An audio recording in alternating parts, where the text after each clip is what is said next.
Goonga is a little valley nestled between the Errinundra National Park and the Snowy National Park in East Gippsland, which is that pointy end of Victoria in the southeast of Australia.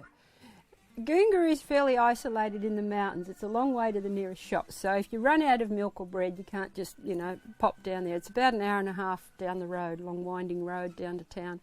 So I prefer to be as self-sufficient as I can. So I've got a garden, a big garden, which provides a lot of the veggies. I preserve a lot of that food so that I've got things available through winter. Big orchard, huge orchard, so again, fruit preserving and drying. I've got chooks for eggs. I have dairy goats for milk, and I make cheese from that as well. So other than a few things like Vegemite and chocolate, I'm pretty self-sufficient with food, yeah. I live off the grid here, not at all reliant on mains power. I have a large array of solar panels. Yeah, everything here is run from solar power, which is a really nice thing. The main energy source here, other than the sun, is wood. So I've got a wood stove, and the wood stove actually does the cooking. It heats the hot water, and also a big wood heater for winter nights in the house here. There's two ways to get water here. One is from the roof, rainwater, and the other is from the Broadrib River.